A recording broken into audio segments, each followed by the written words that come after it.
하나님은 우리에게 모든 은혜를 베푸시길 원하십니다. 또 우리도 하나님의 은혜가 없이는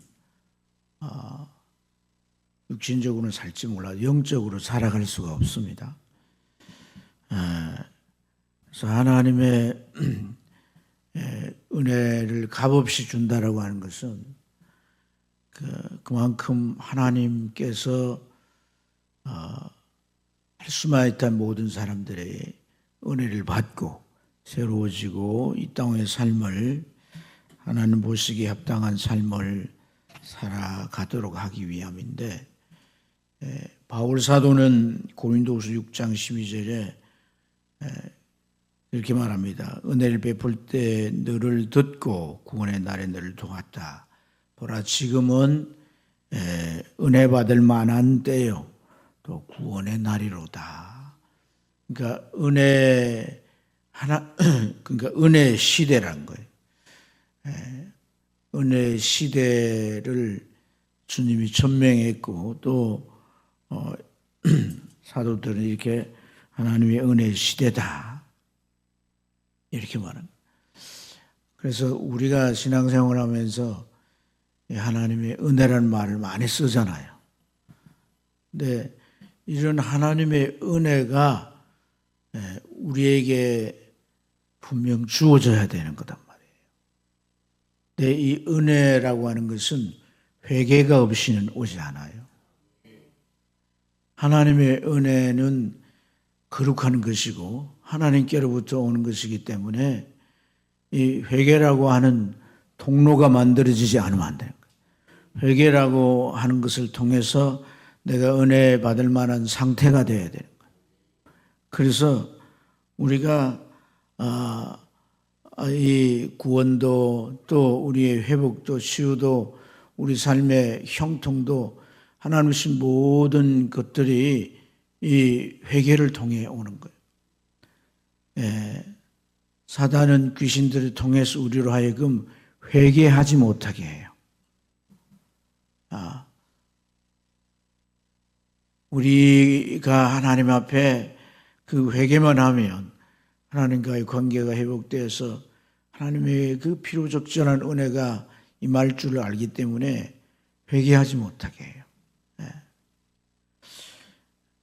그래서 이 회개라고 하는 것은 내가 많은 설교를 듣고 성경을 읽고 배워서 알죠. 회개해야 된다. 근데 회개가 인위적으로 되는 게 아니에요. 내가 하나님 앞에 내 이런 죄를 지었습니다. 고백해라 그러니까 고백해요. 고백한다고 해서 회개가 되는 게 아니에요. 고백해야 되죠. 그런 절차가 필요하죠. 그 죄에 대해서 내가 인지하고 후회해요. 뉘우친다니까. 반성도 하고. 근데 뉘우치고 반성하는 게 회개가 아니에요. 그걸로 회개가 되는 게 아니에요. 회개는 관계입니다. 관계. 그러니까 나와 하나님과의 관계.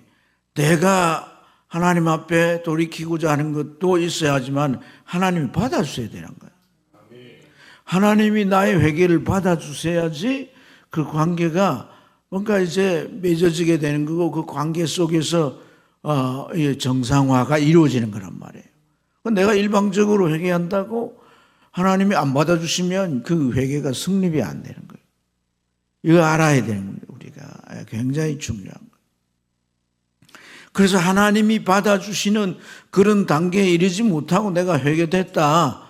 내가 그냥 눈물도 흘리고 뭐 이런 과정이 있으니까 사람이요 어떤 그 감정이라고 하는 이 부분을 건드리면 어쨌든 그 마음 안에 정화라는 게 만들어져요. 카타르시스라고 하는 건데 그러면은 우선 내 마음이 변한 것 같아.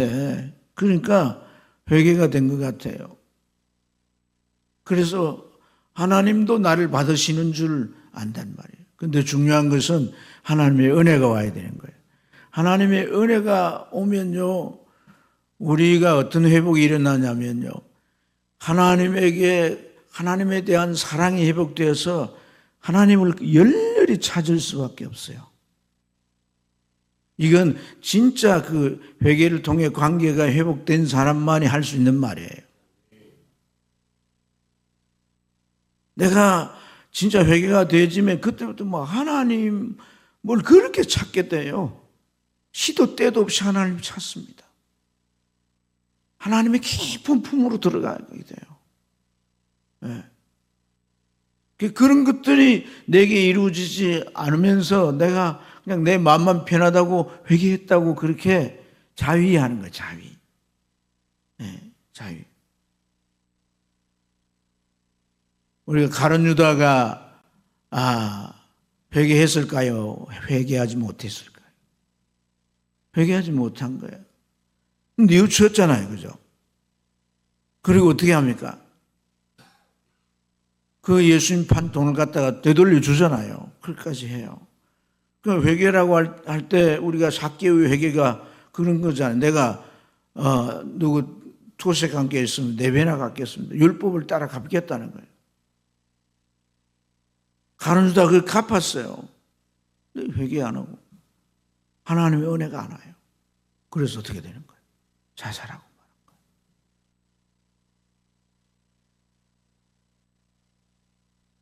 참 이게 너무 중요하단 말이에요. 네.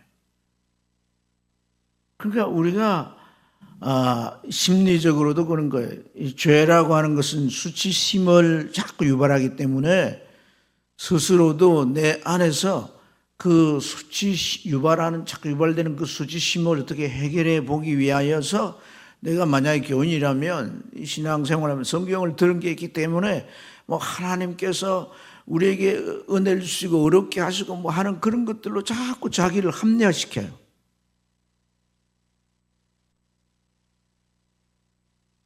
그러니까 예수님이 우리 죄를 위해서 모든 죄를 이제 해결해 주셨다. 그래서 막 예수 하면서 그렇게 해서 어떻게든 그 수치심을 무마해 보려고 말이에요. 합리화시켜요.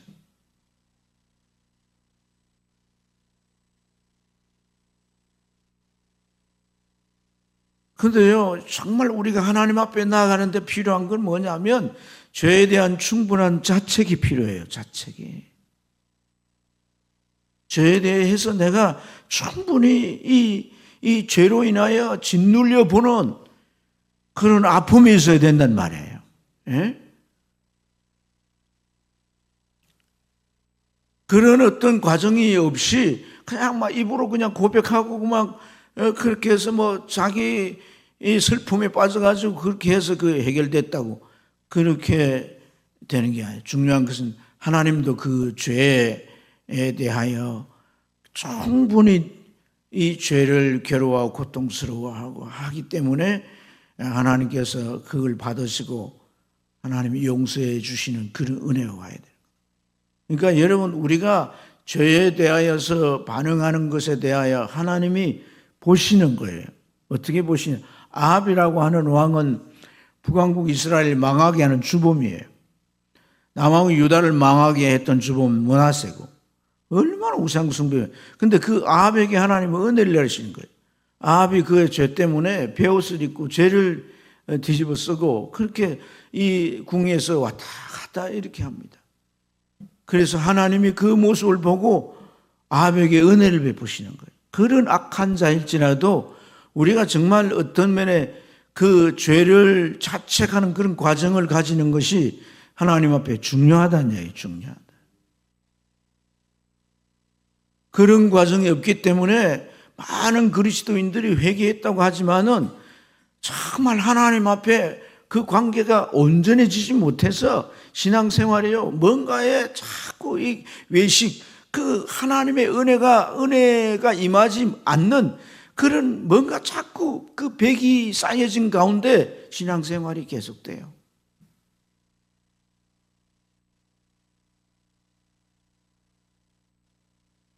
정말 회복이 안 된다는 거예요. 정말 회복이 안 돼. 그 상태를 보면 알아요. 상태를 보면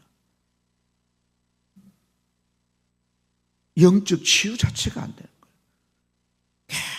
계속해서 죄가 남아있고 사탄이 끊임없는 참소를 하고 영적인 진짜 그 내면 안에 평안이 없는 거예요.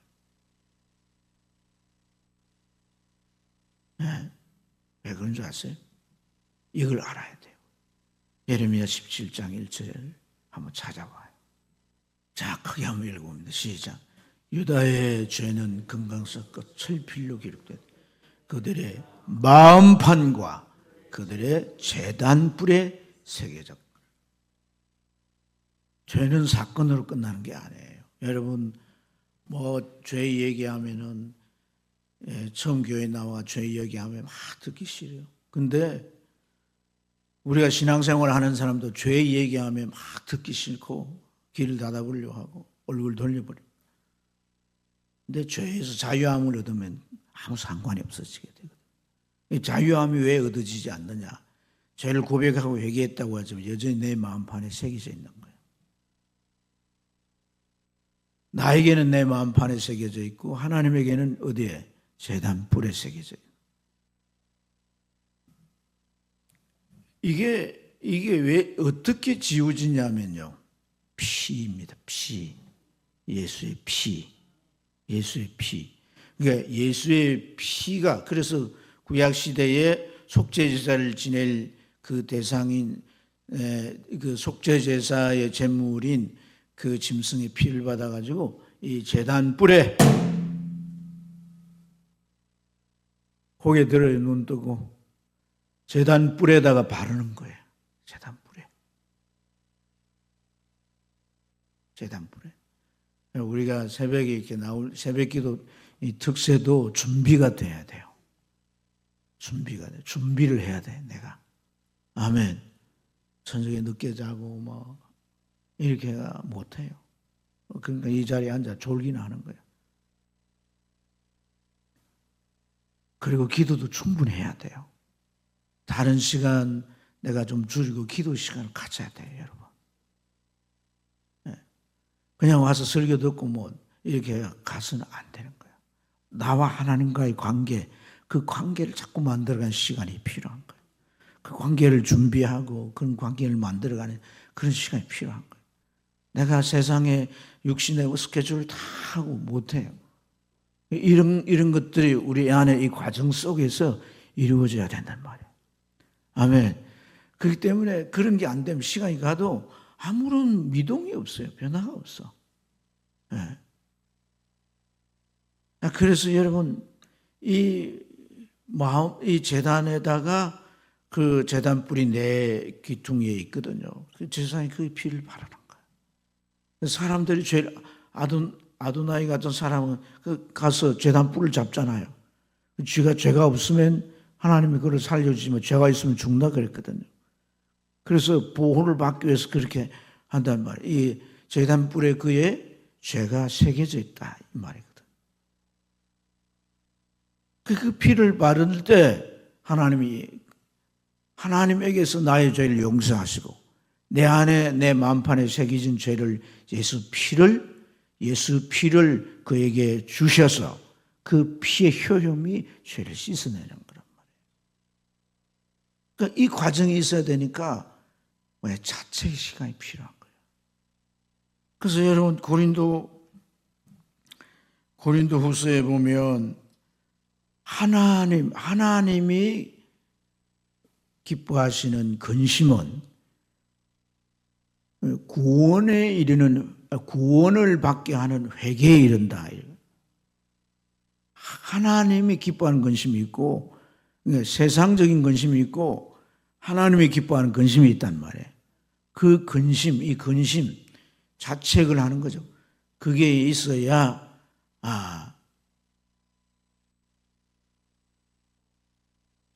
졸음이 오면 저 뒤에 가서 서.